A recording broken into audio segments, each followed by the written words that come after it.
এ নিয়ে আলোচনার জন্য স্টুডিওতে আছেন সহকর্মী হাসান ওয়ালি। হাসান ওয়ালি, আপনাকে স্বাগত জানাচ্ছি।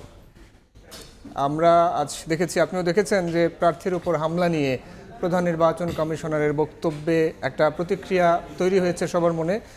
তিনি বলেছেন যে মাঝে মধ্যে খুন খারাপি হয়, হাদিকে গুলির ঘটনাকেও তিনি বিচ্ছিন্ন বলেছেন। পাশাপাশি নির্বাচনের যে পরিবেশ, সেটা নিয়েও তিনি বলছেন যে ইতিবাচক পরিবেশ আছে। একটু বিস্তারিত আপনি জানেন যে তফসিল ঘোষণার ঠিক পরের দিনই শুক্রবার ঢাকা ৮-এর আলোচিত প্রার্থী অর্থাৎ তার যে প্রচারণা, সেটির আসলে নানান রকম প্রচারণার কারণে কিন্তু আসলে তিনি আলোচনা আছেন। একই সঙ্গে আমরা জানি যে ইনকলাব মঞ্চের তিনি মুখপাত্র, যেটি জুলাইয়ের পরে যে সাংস্কৃতিক আন্দোলন জুলাইকে কেন্দ্র করে সেটির একটি অন্যতম মুখ শরীফ ওসমান হাদি, তিনি গুলিবিদ্ধ হয়েছেন এবং একটা সংকটাপন্ন অবস্থার মধ্যে রয়েছে। Dhaka medical ever care hospital হয়ে সিঙ্গাপুরে তিনি এখন চিকিৎসাধীন রয়েছেন। তাকে নিয়ে আজকে সকালে প্রধান নির্বাচন কমিশনার এম নাসির উদ্দিনের গুলশানে একটি অনুষ্ঠানে যে বক্তব্য করেছেন, যে একটি বিচ্ছিন্ন ঘটনা তিনি বলেছেন। একই সঙ্গে পেছনের কিছু ঘটনা তিনি উল্লেখ করেছেন, যেরকম শাহ কিবরিয়া, আহসানুল্লাহ মাস্টার এরকম প্রার্থীরা নানান সময় গুলিবিদ্ধ হয়েছেন, নিহত হয়েছেন। সেরকম একটি ঘটনা নিয়ে কিন্তু আজকে সারাদিন আপনি যেমনটি বলছিলেন যে রাজনীতির মাঠে কিন্তু তোলপাড়। আজকে কিন্তু বেশ কিছু অনুষ্ঠানে বিএনপি, জামায়াত, এনসিপি সহ সব রাজনৈতিক দল কথা বলেছেন। সব জায়গায় কিন্তু আমরা দেখেছি সেই বিষয়টি নিয়ে কিন্তু আসলে এক ধরনের ক্ষুব্ধ প্রতিক্রিয়া জানিয়েছেন। আমরা সকালে যে সিইসি বক্তব্য রেখেছেন, যেটি তিনি বলেছেন যে মাঝে মধ্যে দু একটি এরকম খুন খারাপি হয়, এমন মন্তব্য তিনি করেছেন। হাদিকে গুলির ঘটনাকে বিচ্ছিন্ন হিসেবে উল্লেখ করেছেন সিইসি।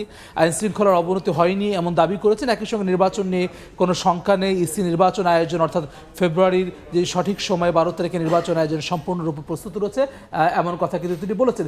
এটি নিয়ে কিন্তু আসলে যে আজকে বিশেষ করে আজকে শহীদ মিনার, আপনি জানেন যে হাদির উপরে যে হামলা, গুলির ঘটনা, এর প্রতিবাদে একটি সর্বদলীয় প্রতিরোধ সমাবেশ ছিল। সেখানে কিন্তু আসলে সব রাজনৈতিক দল যারা ছিল তারা কিন্তু এখানে কথা বলেছেন। সিইসির বক্তব্যের প্রতিক্রিয়াগুলো একটু আমরা প্রতিক্রিয়াটা যদি একটু দেখতে আসি। আজকে জামায়াতে ঢাকা মহানগর দক্ষিণের একটি আলোচনা সভা ছিল বিজয় দিবসে। সেখানে জামায়াতের আমির ডাক্তার শফিকুর রহমান সিইসির এমন বক্তব্য বেমানান এমন মন্তব্য করেছেন।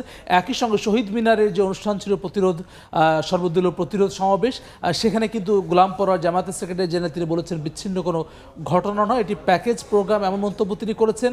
একই অনুষ্ঠানে এনসিপির আহ্বায়ক নাহিদ ইসলাম বিচ্ছিন্ন ঘটনা বলে সিইসি দায়িত্বে থাকতে পারেন না এমন কথা বলেছেন। সিইসির বক্তব্য প্রত্যাহার করার দাবি জানিয়েছেন বিপ্লবী ওয়ার্কার্স পার্টির সাধারণ সম্পাদক সাইফুল হক। অর্থাৎ আরও অন্যান্য যে বক্তারা ছিলেন সবাই কিন্তু ঘুরে ফিরে সিইসি প্রসঙ্গ এসেছে। একই সঙ্গে স্বরাষ্ট্র উপদেষ্টার কথাও কিন্তু অনেকে বলেছেন, তার পদত্যাগের দাবিও কিন্তু জানিয়েছেন। সব মিলে এই ঘটনা, প্রার্থীর নিরাপত্তাহীনতা, একই সঙ্গে নানামুখী হুমকি, এটি নিয়ে কিন্তু আসলে রাজনীতির মাঠে বেশ আলোচনা কিন্তু আসলে আজকে চলছে।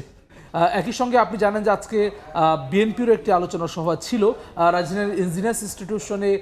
বিজয় দিবস উপলক্ষে বিএনপির আলোচনা সভায় বক্তব্য রেখেছেন দলটির ভারপ্রাপ্ত চেয়ারম্যান তারেক রহমান এবং অন্যান্য দলের অন্যান্য নেতারা। আমরা সেই প্রতিবেদন দেখে আসতে চাই। মহান বিজয় দিবস উপলক্ষে রাজধানীর ইঞ্জিনিয়ার্স ইনস্টিটিউটে আলোচনা সভার আয়োজন করে বিএনপি। এতে যোগ দিয়ে দলের স্থায়ী কমিটির সদস্যরা বলেন, ধর্মীয় প্রলোভনের ফাঁদ সৃষ্টিকারীদের নির্বাচনের মাধ্যমে বিচার করবে জনগণ। গণতান্ত্রিক উত্তরণে বহুমাত্রিক ষড়যন্ত্র হচ্ছে বলেও দাবি তাদের। এই স্বাধীনতা কারো দয়ার দান নয়, এটা বাংলাদেশের মানুষের অর্জিত স্বাধীনতা। আগামীতে গণতান্ত্রিক উত্তরণকে খুব সহজতর যাতে না হয় সেজন্য বহুবিধ ষড়যন্ত্রের জাল বিছিয়েছে। খুব ভালো বুঝে দেশের মানুষ, তারা ঠিকই বিচার করবে। আমাদের ছাত্র, আমাদের সন্তান হাদির উপরে আক্রমণ হয়েছে, কিন্তু আক্রমণকারীকে চিহ্নিত করা হচ্ছে, হত্যার চেষ্টা যে করেছিল। দেখা গেছে যে সে হচ্ছে আওয়ামী লীগের একজন খুনি, আওয়ামী লীগের একজন সন্ত্রাসী। আজকে কেন স্লোগান দিতে দেয় তারা যে বিএনপিকে জবাব দিতে হবে?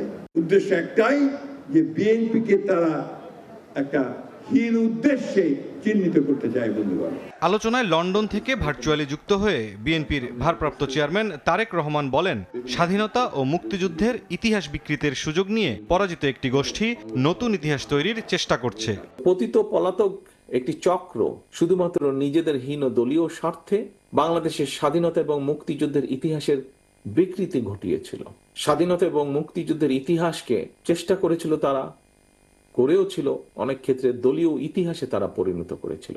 আর এই অপচেষ্টার কারণেই পরিস্থিতির সুযোগ নিয়ে এখন আবার মুক্তিযুদ্ধের পরাজিত একটি চক্র বিজয়ের নতুন ইতিহাস রচনার অপচেষ্টা তারা করছে। দেশের স্বার্থবিরোধী চক্র নির্বাচন বিরোধী তৎপরতা চালাচ্ছে উল্লেখ করে ভারপ্রাপ্ত চেয়ারম্যান বলেন, ভোট বানচালের জন্যই হাদিকে গুলি করা হয়েছে।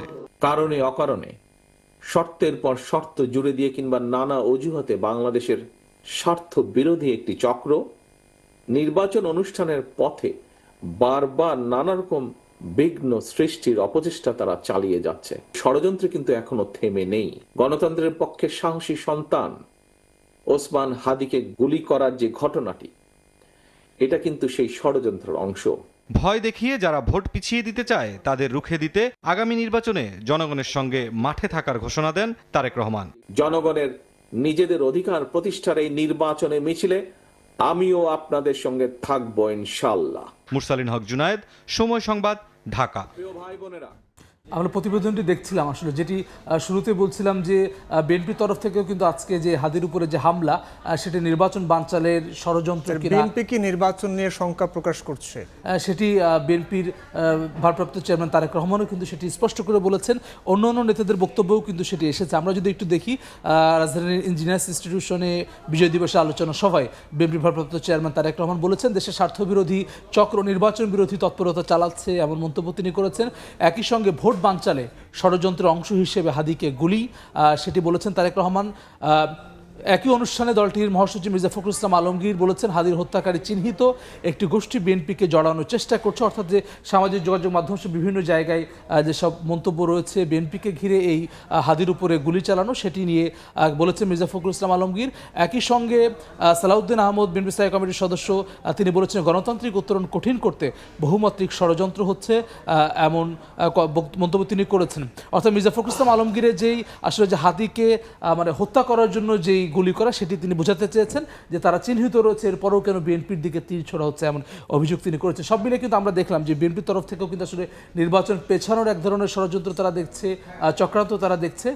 একই সঙ্গে মুক্তিযুদ্ধ প্রশ্নেও কিন্তু আসলে বিএনপি নেতারা কথা বলেছেন যে মুক্তিযুদ্ধে যারা আসলে বিকৃত করতে চায় তারা এই সুযোগে বিকৃত করার চেষ্টা করছে, এমন আলোচনাও কিন্তু আসলে আজকের বিজয় দিবসের আলোচনা সভাতে ছিল। ওয়ালি, আপনাকে ধন্যবাদ। ধন্যবাদ। সহকর্মী হাসান ওয়ালি যোগ দিয়েছিলেন আমাদের সঙ্গে, শুনছিলাম তার আলোচনা।